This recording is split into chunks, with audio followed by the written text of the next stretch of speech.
오늘 우리에게 주신 말씀은 사사기 20장 17절부터 18절 말씀입니다. 사사기 20장 17절부터 18절 말씀,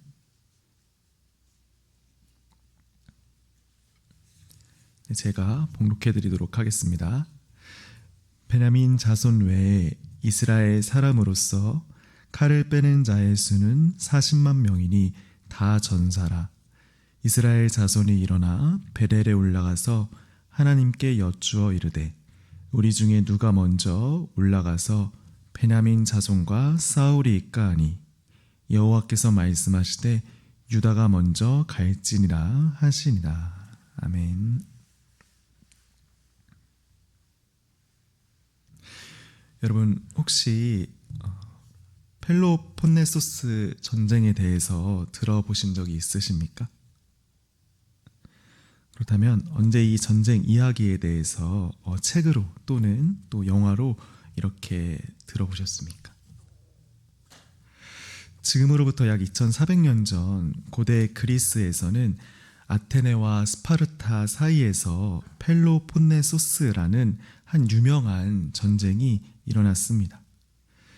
특별히 이 전쟁은 같은 그리스 형제인 아테네와 또 우리에게 300이라는 영화로 굉장히 유명한 스파르타 사이에서 일어난 아주 비극적인 그런 전쟁이었는데요. 아이러니하게도 이 전쟁은 서로가 서로를 철저히 미워해서 일어난 것이 아니라 서로의 감정이 충돌하면서 시작된 그런 전쟁이었다고 합니다. 한 예로 그때 당시 아테네는 페르시아의 전쟁에서 승리한 후 갑자기 그리스 세계에서 급부상했던 아주 유명한 나라였다고 합니다. 특별히 그들은 자신들이 이끄는 해상 동맹들을 통해서 그리스 전체의 민주주의를 실현시키고 또 이것을 통해서 자유와 번영을 이렇게 지켜나가고 있었는데요. 그런데 놀랍게도 같은 그리스인인 스파르타는 이런 아테네의 성장이 너무나 질투가 났고 또 결국 그들은 아테네와 피비린내 나는 전쟁을 벌이게 됩니다. 이 전쟁은 무려 27년 동안이나 일어날 정도로 아주 격렬한 그런 싸움이었는데, 놀랍게도 이 전쟁을 하고 나서 그리스는 더 강해진 것이 아니라 오히려 전체가 더 약해지고 쇠퇴하는 결과를 낳게 되었다고 합니다. 왜냐하면 그때 당시 두 나라는 그리스에서 가장 핵심적인 두 축이었고 또 서로를 지탱하면서 균형을 이루었던 존재들이었기 때문입니다. 하지만 이 둘은 그때 당시 서로 자기들만 옳다고 여기면서 전쟁을 감행했고 결국 아테네와 스파르타는 역사의 뒤편으로 사라지게 되었습니다. 어떻게 보면 이 전쟁은 단순히 두 나라의 싸움이 아니라 공동체 전체를 무너뜨린 아주 비극적인 사건이라고 할 수가 있습니다. 여러분, 우리는 가끔씩 내가 속한 공동체의 유익을 생각하지 않고 다른 사람들과의 관계 속에서 나의 감정과 나의 입장만을 앞세울 때가 있는 것 같습니다. 특별히 우리는 내가 옳다는 확신 때문에 상대의 이야기는 전혀 들으려고 하지 않고 그 결과 공동체 전체에 아주 큰 위기를 조성하기도 하는데요. 여러분, 오늘 본문에서 이스라엘 백성들은 오늘날 우리처럼 자신의 입장과 감정만을 앞세우다가 공동체 전체를 무너뜨리는 그런 비극적인 선택을 하게 됩니다. 특별히 그들은 그때 당시 외부의 적과 싸우는 것이 아니라 같은 언약 공동체 안에서 싸우며 그 결과 공동체 전체가 아주 깊은 상처를 입는 그런 비극을 겪게 되는데요. 여러분, 도대체 오늘 이들에게 무슨 일이 있었기에 이스라엘 전체에 이런 큰 전쟁이 발생한 걸까요? 도대체 이들에게 무슨 일이 있었기에 서로가 서로를 괴멸시킨 그런 아주 슬픈 전쟁이 일어난 걸까요? 우리 오늘 본문 말씀을 통해서 같이 살펴보았으면 좋겠습니다. 여러분, 오늘 본문에서 이스라엘 백성들은 공동체 전체에 정의를 세운다는 명분 하에 형제 지파인 베냐민과 이렇게 전쟁을 벌이게 되는데요. 여기서 이스라엘 백성들은 베냐민 지파와 전쟁을 벌이기 전에 하나님께 한 가지 사실을 물어보게 됩니다.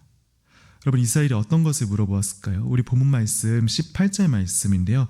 우리 다 같이 함께 한번 읽어보도록 하겠습니다. 18절 말씀입니다. 시작.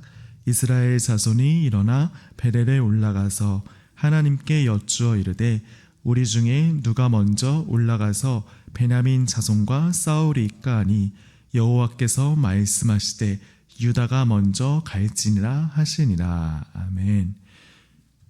여러분, 오늘 본문에서 이스라엘 백성들은 베냐민 지파와 전쟁을 하기 전에 하나님께 한 가지 사실을 이렇게 여쭤보게 되는데요. 여러분, 여기서 이스라엘 백성들은 어떤 것을 여쭤보죠? 바로 하나님께 누가 먼저 올라가서 베냐민 지파를 쳐야 하는지 이렇게 물어보는 모습을 발견할 수가 있습니다. 앞전에서 이스라엘 백성들은 이스라엘 역사상 차마 입에 담을 수 없는 굉장히 끔찍한 사건을 마주하게 됩니다. 특별히 이 사건은 이스라엘 공동체 전체로 하여금 아주 피비린내나는 정쟁의 역사로 그들 스스로를 이렇게 몰아넣게 되었는데요. 어느 날 한 레위인이 도망간 자기 첩을 데려오기 위해서 유다 베들레헴이라는 곳으로 이렇게 내려가게 됩니다. 특별히 그는 여기에서 그의 장인의 집에 오랫동안 머무르면서 아주 극진한 환대를 받고 이제 모든 것이 끝나고 집에 돌아가려는 과정 가운데 있었는데, 그런데 하루는 이 레위인이 첩과 함께 기브아에 머물다가 문 밖에서 베냐민 지파의 한 불량한 무리들을 이렇게 만나게 됩니다. 본문에서 나오는 불량배로 말할 것 같으면 심히 음란한 사람들로 남색을 즐기는, 어떻게 보면 그때 당시 정말 최악의 사람들이라고 할 수 있는 그런 사람들이었는데요. 그런데 놀랍게도 이 레위인은 자기 정결을 지키기 위해서 그의 아내라고 할 수 있는 첩을 꺼리낌 없이 내어주게 됩니다. 그리고 이 첩은 밤과 낯을 가리지 않고 입에 담을 수 없는 아주 끔찍한 일을 당하며 온갖 욕을 이렇게 겪게 되는데요. 하지만 레위인은 이 첩을 내어주고도 어떤 죄책감도 가지지 않고 그저 그냥 낯이 되기만을 이렇게 기다립니다. 그리고 아침이 되었을 때 그는 이 싸늘한 시체를 토막내어서 이스라엘 공동체 전체에 이 끔찍한 사건을 알려주게 됩니다. 어떻게 보면 기브아 사람이나 이 레위인이나 본질적으로 보면 둘 다 다르지 않는 그런 사람처럼 보이는 것 같습니다. 이런 연고로 오늘 이스라엘 백성들은 이 끔찍한 사건을 보고 이제 그들끼리 연합해서 베냐민 지파를 치려고 하는 그런 상황 가운데 오게 되었습니다. 그런데 여러분, 이게 웬일이죠? 분명히 이스라엘 백성들은 베냐민 지파를 치기 위해서 하나님 앞에 그들의 의견을 물어보았습니다. 그런데 하나님은 분명히 이스라엘로 하여금 유다가 먼저 올라가라고 이렇게 말씀하셨음에도 불구하고 이스라엘 백성들은 아주 쓰라린 패배를 경험하게 됩니다. 뿐만 아니라 그들은 두 번째 전투에서도 크게 패배해서 도합 4만 명이라는 엄청난 숫자의 군사들을 잃게 됩니다. 분명히 하나님께서는 이스라엘 백성들로 하여금 올라가라고 이렇게 말씀을 하셨는데 이스라엘 백성들이 이런 안타까운 결과를 맞이하게 된 겁니다. 여러분, 그렇다면 왜 이스라엘 백성들은 하나님 앞에 베냐민 지파를 치기 위해서 의견을 물었음에도 불구하고 이렇게 하나님 앞에 처참한 패배를 이렇게 경험하게 된 것일까요? 어떻게 보면 잘못은 이스라엘 백성들이 한 것이 아니라 기브아 사람인 베냐민 지파 사람이 했는데 왜 하나님께서는 이스라엘 백성들에게 이런 끔찍한 패배를 경험하게 하신 걸까요? 그 이유는 이스라엘 백성들이 하나님의 뜻을 구한 것이 아니라 자신들의 결정을 하나님께 승인받으려고 했기 때문입니다. 분명히 하나님께서는 이스라엘 백성들로 하여금 베냐민 지파에게 올라가라고 말씀을 하셨습니다. 하지만 이스라엘 백성들은 그들을 치기 전에 전쟁을 할 것인지 말 것인지 하나님 앞에 물어보지 않았던 것이죠. 사랑하는 여러분, 우리가 일상에서 하나님 앞에 어떤 것을 기도할 때 마치 나의 뜻이 하나님의 뜻인 것처럼 착각할 때가 종종 있는 것 같습니다.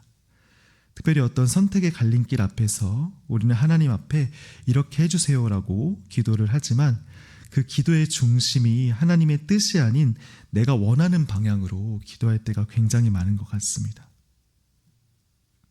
여러분, 하나님은 우리가 기도하기 전에 우리의 기도와 기도의 동기와 목적을 이미 알고 계신 분입니다. 그분은 우리의 기도의 내용뿐만이 아니라 그 말 뒤에 숨겨진 마음의 방향도 미리 파악하고 계신 분입니다. 그런데 우리는 가끔씩 내 뜻이 마치 하나님의 뜻일 거라고 생각해서 우리 스스로 결론을 내려놓은 채 주님께 도장만 찍어주시기를 기대할 때가 많은 것 같습니다. 특별히 우리에게 있어서 어떤 작은 결정이 아니라 어떤 큰 결정을 할 때 이런 경향이 우리에게 종종 나타나곤 하는데요. 그렇지만 여러분, 우리도 오늘 이스라엘 백성들처럼 마치 내 뜻이 하나님의 뜻인 것 마냥 결론을 내어놓은 채 하나님 앞에 이렇게 기도로 나아가면 될까요?